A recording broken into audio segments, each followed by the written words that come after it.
Es decir, entonces cuando ustedes meten la inflación, ¿qué hacen? Meten ruido y todo ese proceso de coordinación y ajuste empieza a funcionar peor. Y por ende, ¿cuál es el resultado? Que la economía empieza a asignar más los recursos y empieza a andar para el carajo.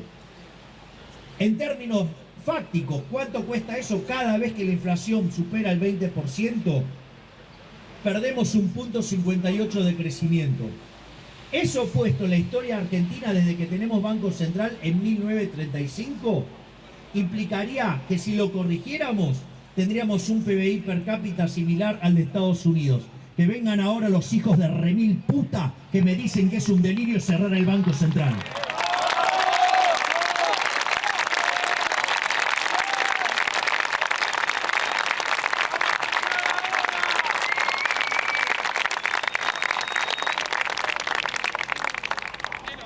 Y además, no me faltan ganas. Aparte, imagínense esta situación. Cerramos el Banco Central. ¿Y qué hacemos con eso?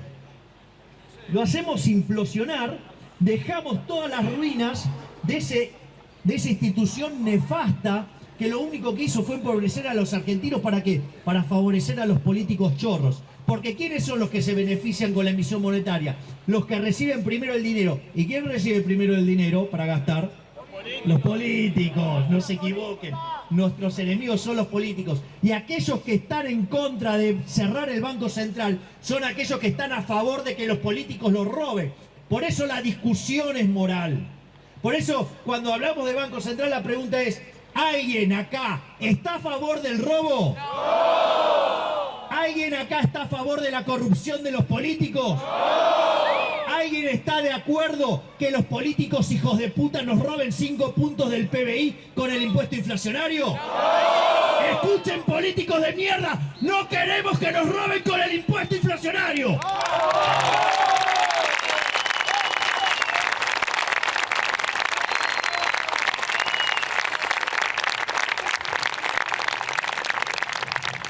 Igual los temas de inflación los vamos a discutir en la próxima reunión y nos vamos a hacer una panzada. Pero digamos, al margen de eso, la otra forma de financiar el aumento del gasto público, la obra pública, sería ¿cómo? Tomar deuda, exactamente, bien ahí. Entonces, ¿cuál es el problema de tomar deuda? Que la deuda se paga con los superávit primarios futuros, es decir, en el fondo son impuestos futuros. ¿Y qué quiere decir eso? Que es profundamente inmoral. ¿Por qué es inmoral? Porque la fiesta de la gente de hoy va a ser financiada y pagada ¿por quién?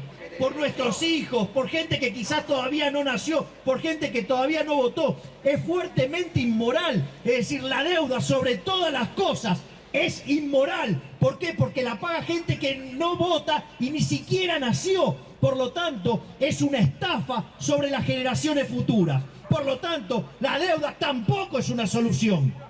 ¡Bravo!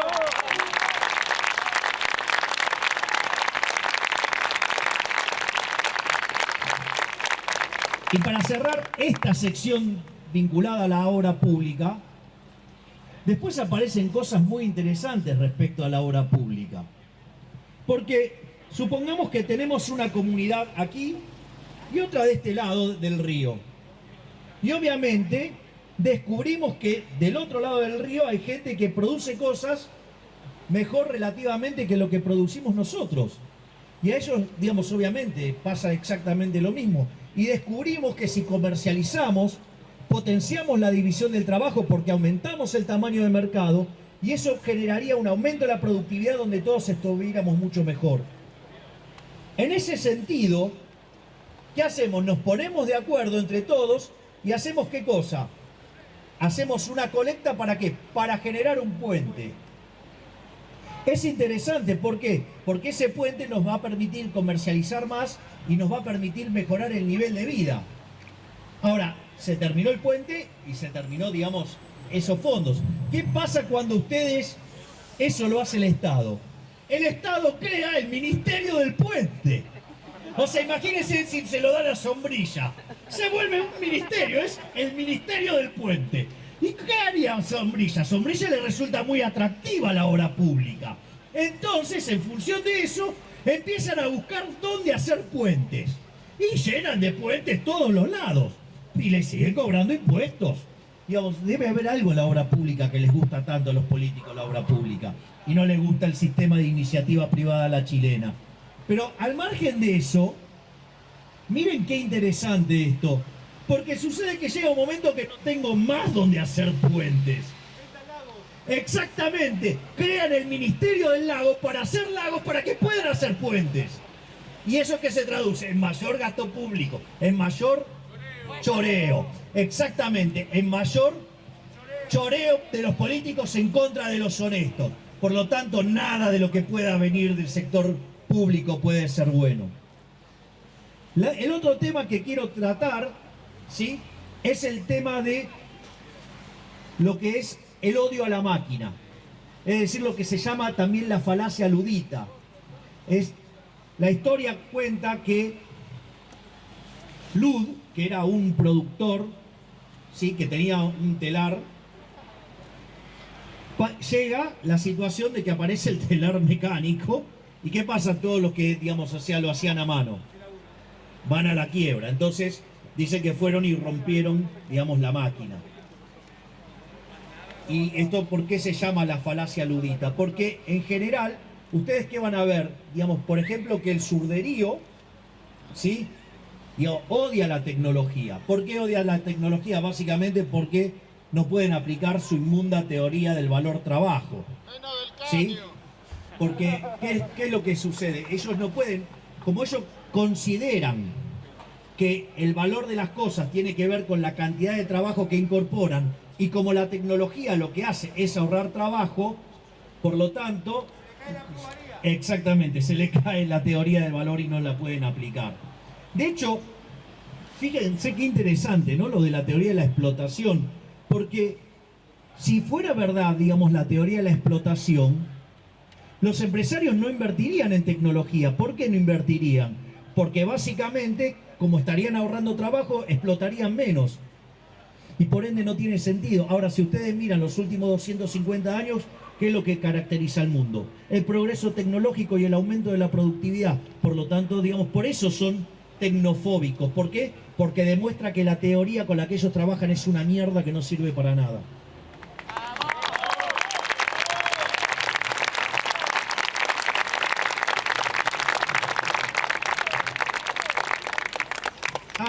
Voy a hacer una nota sobre el óptimo de Pareto antes, que es divertida. Vamos por esta cuestión. Digo, ¿qué es el óptimo de Pareto? Lo vamos a ver desde algo que no es óptimo de Pareto. Es una situación en la cual ustedes podrían mejorar a alguien sin joder a nadie. Y si ustedes aplicaran esa mejora, sería una mejora paretiana. Y cuando no hay más posibilidad de hacer esas mejoras, ustedes están entonces en el óptimo de Pareto. Es decir, es una situación donde ustedes no pueden mejorar a nadie sin joderle la vida a otro. Ahora, vean esto, porque ustedes me van a ver en televisión algunas veces putear contra el óptimo de Pareto, y tiene que ver con esto del tema tecnológico. Piensen en la situación antes de que Edison inventara la lamparita. ¿Cómo nos iluminábamos?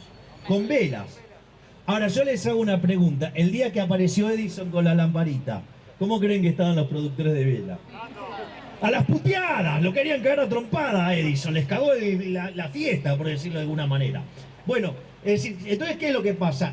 Obviamente, el progreso tecnológico en ese sentido no es óptimo de Pareto. Ahora, la realidad es, si estuviéramos sin electricidad, la pregunta es, ¿cómo estaríamos haciendo ahora las charlas? No podríamos, tendríamos que estar a los gritos, o sea, sería, digamos, o sea, nadie rechaza, digamos, tener electricidad, digamos, y todos estos beneficios de la tecnología.